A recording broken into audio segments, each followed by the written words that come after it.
ஹalleluya! நம்முடைய கர்த்தராகிய இயேசுவின் நாமத்துல உங்களுக்கு வாழ்த்துக்கள். குட் மார்னிங்க. பொழுது விடிஞ்சிருச்சு. உயிர்த்தெழுந்த நாள் ஞாயிற்றுக்கிழமை.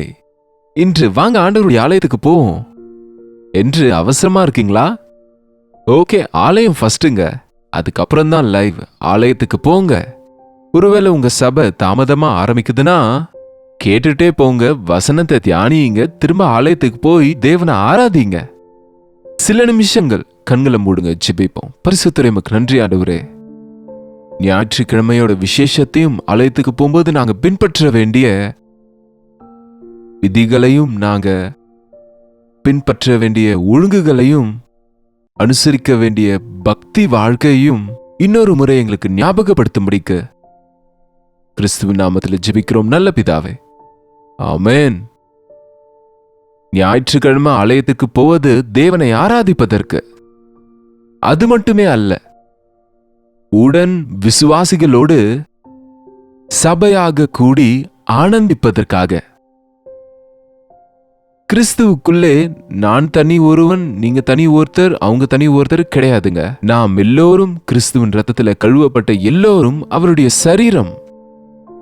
நாம எல்லோரும் சேர்ந்து அவரிலே நாம பெருகும்படிக்கு எல்லாரும் சேர்ந்து ஒரே மனதை உடையவர்களாக சுத்திகரிக்கப்பட்டு ஆண்டவருடைய வருகைக்காக ஆயத்தப்படுகிற மணவாட்டி சபையாய் இருக்க வேண்டும் என்பது தேவனுடைய ஏற்பாடு. ரட்சிக்கப்பட்ட பிறகு நாம பரிபூர்ணராகணும், பரிசுத்தமாக்கப்படணும். தேவனுக்குள்ள நாம முழுமை அடைய வேண்டும். அந்த விஷயத்தை பவுல் சபைக்கு எழுதுறாரு பாருங்க. கொரிந்தியருக்கு எழுதின 2வது நிருபம் 13ஆம் அதிகாரம் 11வது வசனம் வாசிக்கிறேன்.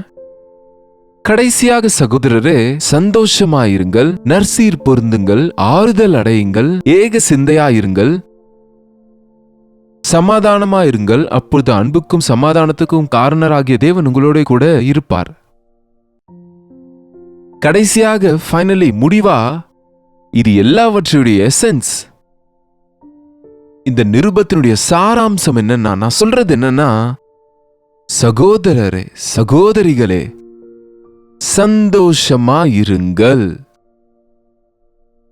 சபைக்கு போவது நாம எல்லோரும் சேர்ந்து சந்தோஷப்படுவதற்கு.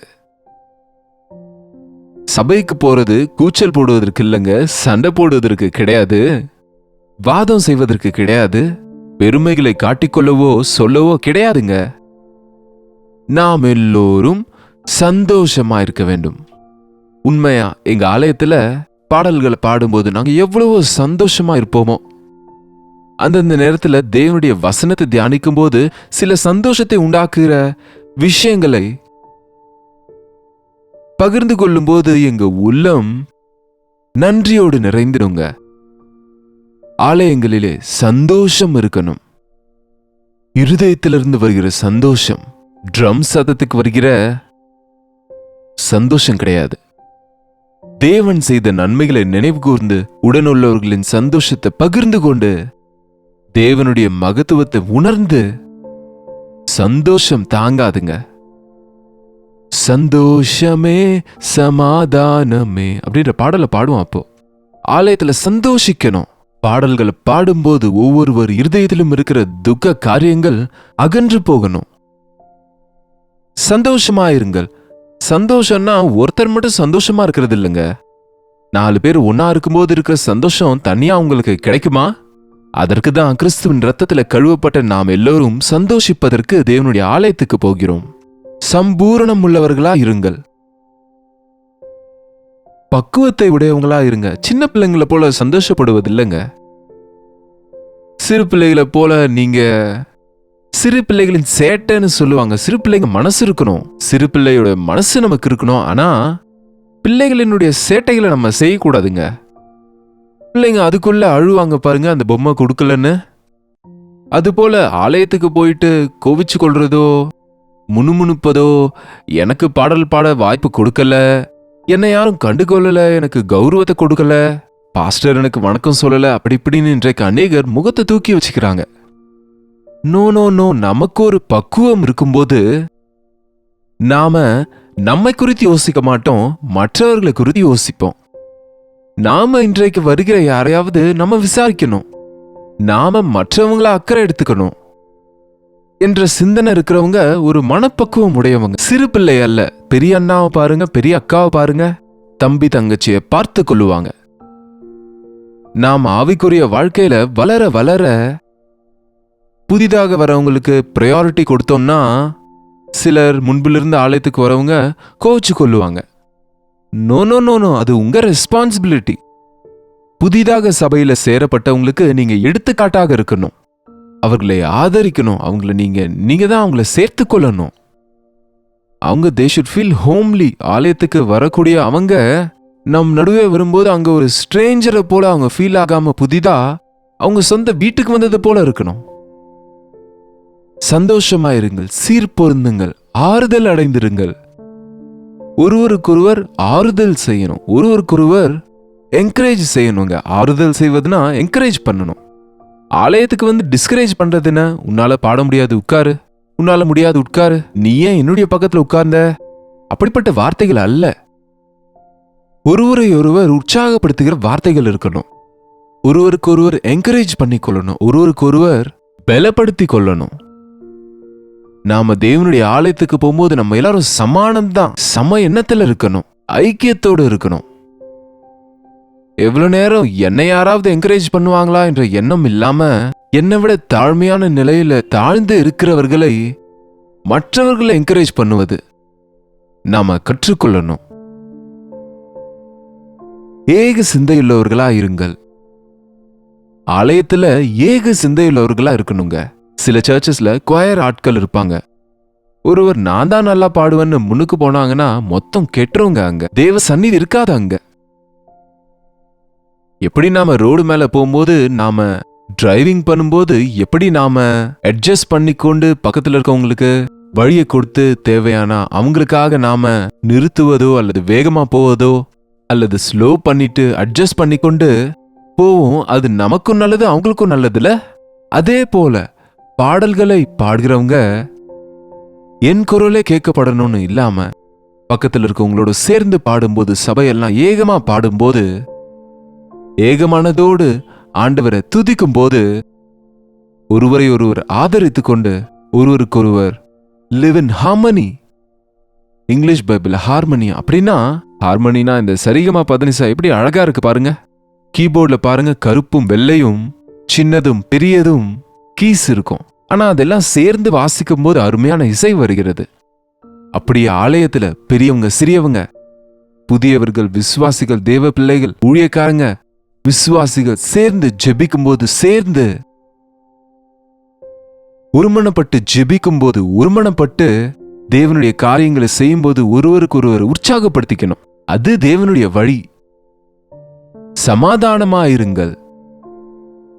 ஆலயத்துல அநேகர் சண்டை போடுறாங்க. ஆலயத்துல அநேகர் பிரிவினைகளை கொண்டு வருவாங்க, குல பிரிவினைகளை மற்றும் தேவையற்ற விஷயங்களுக்கு முக்கியத்துவத்தை கொடுப்பாங்க. நோ, ஒருவன் கிறிஸ்துவுக்குள் இருந்தால் புது சிருஷ்டியா இருக்கிறான்.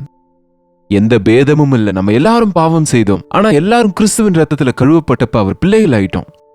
நாம் எல்லோரும் சமாதானமா இருக்க வேண்டும்.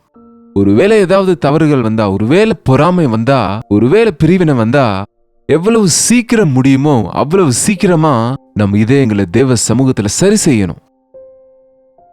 அநேக முறை பரிசுத்த ஆவியானவரின் காரியம் நடக்கும்போது எங்க சபையில சில நேரம் நான் கவனிச்சிருக்கிறேன், ஜெபம் நடந்து கொண்டிருக்கும் போதே மனம் வருந்தி போய் ஒருவருக்கொருவர் மன்னிப்பு கேட்பது, ஒருவர் காலத்தோட மற்றவங்க முயற்சிக்கிறது, ஒருவருக்கொருவர் என்ன பண்ணீங்க இல்ல என்ன பண்ணீங்கன்னு மன்னிப்பு கேட்கிற விஷயத்துல போட்டி படுறவங்க, அப்படிப்பட்டவங்களை பார்க்கும்போது எனக்கு நிஜமாவே ஆச்சரியமா இருக்குங்க. அது சபை. அந்த ஐக்கியம், அந்த அன்பு, அந்த ஒற்றுமை, அந்த ஹார்மனி, அந்த ஆனந்தம், அந்த ஆறுதல். எங்க இருக்கு உங்களுக்கு ஆறுதல்? தேவ சமூகத்துல தான் ஆறுதல் இருக்கு உங்களுக்கு. எங்க இருக்கு நிஜமான சந்தோஷம்? அவர் சமூகத்துல தான் நிஜமான சந்தோஷம். எங்கே நமக்கு சமாதானம் கிடைக்கிறது? அவருடைய சமூகத்துல தான். ஆலயத்துக்கு போகும்போது நம்ம இவைகளை சம்பாதித்துக் கொள்ளாம உலக ரீதியா உலக இடங்களுக்கு போனது போல நடந்து கொண்டா நமக்கு ஐயோங்க. ஆனா ஆலயத்துக்கு போவது எதற்குன்னா, ஆவியானவர் நம்மை சேர்த்து கட்டுவாரு. பரிசுத்த ஆவியானவரின் சமூகம் நம்மை ஐக்கியமாக்குங்க. நம் எல்லார் இருதயத்திலும் பரிசுத்த ஆவியானவரின் காரியங்கள் நடக்கும். நாம இப்படி இருந்தா அன்புக்கும் சமாதானத்துக்கும் காரணராகிய தேவன் நமக்கு துணையா இருப்பாரு. அன்பு, சமாதானம் இவைகளை உடைய நம் தேவன் நமக்கு துணையா இருப்பார். ஆலயத்துல நாம மட்டும் இல்லங்க, 2-3 பேர் என் நாமத்தில் எங்கே கூடுவார்களோ அவர்கள் மத்தியில் இருப்பேன் என்றவர். நாம் அவர் சமூகத்துல கூடி வரும்போது நம் நடுவுல அவர் இருக்கிறாரு.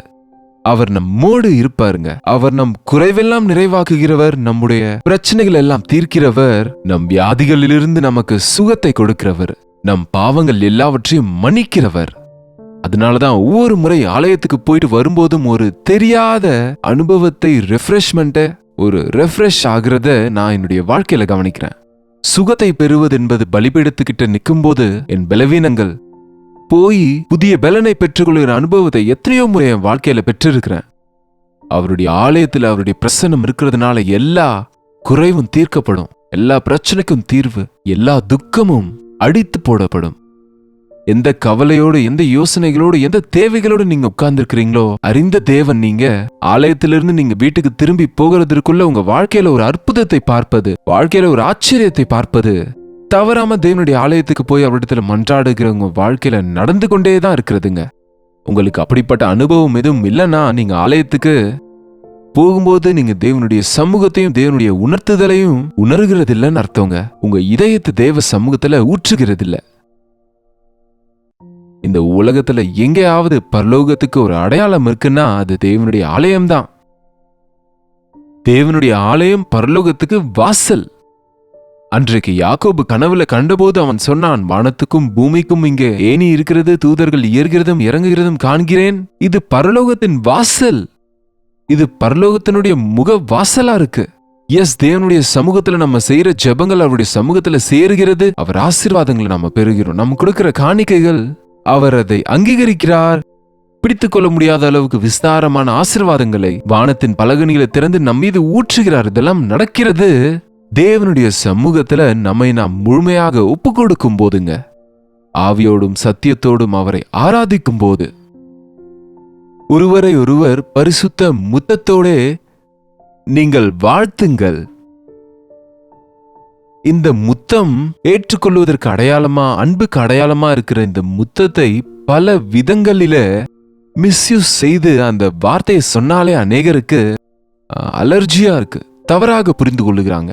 ஆனா நம்ம பிள்ளைங்களை பாருங்க, நம்ம அவங்களுக்கு முத்தம் கொடுப்போம், பிள்ளைங்க நமக்கு முத்தம் செய்வாங்க. ஒரு குழந்தையினுடைய முத்தம் எவ்வளவு சந்தோஷத்தை, எவ்வளவு ஆனந்தத்தை கொடுக்குமோ பாருங்க. தேவனுடைய ஆலயத்துக்கு போகும்போது தேவ பிள்ளைகளாகிய நாம சிறு பிள்ளைகளை போல இருக்கணுங்க.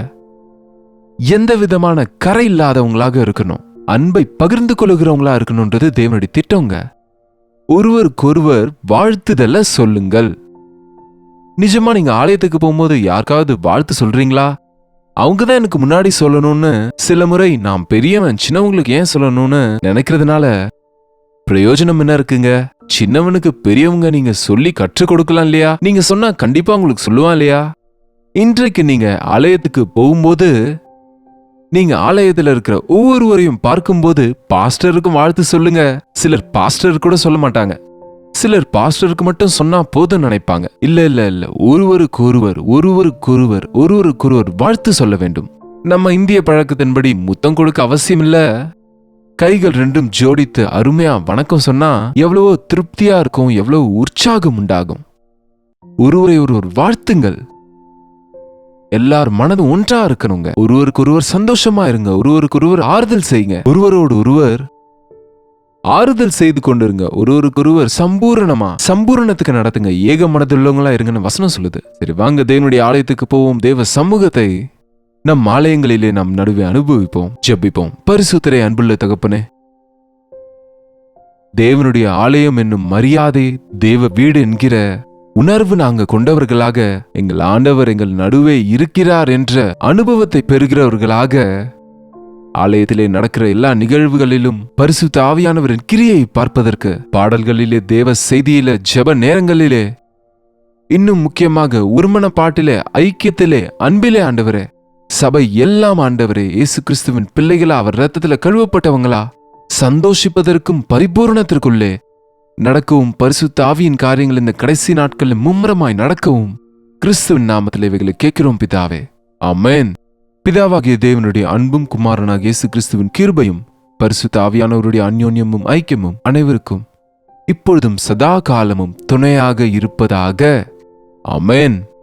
தேவனுக்கு ஸ்தோத்திரம். உங்களுடைய ஜெப விண்ணப்பங்களையும் பாரங்களையும் பிரைஸ் ரிப்போர்ட்ஸையும் எங்களுக்கு 8939801234 என்ற நம்பருக்கு நீங்க டெக்ஸ்ட் அல்லது வாய்ஸ் மெசேஜ் மூலம் நீங்க வாட்ஸ்அப் பண்ணுங்க. உங்களுக்காக நாங்கள் தொடர்ந்து ஜெபிக்கிறோம். கர்த்தருக்கு சித்தமா இருந்தா நாளைக்கு இதே நேரத்தில் கர்த்தருடைய வார்த்தையோடு உங்களை சந்திக்கிறேன். அதுவரை கர்த்தருடைய கிருபை உங்களுக்கு துணையா இருப்பதாக.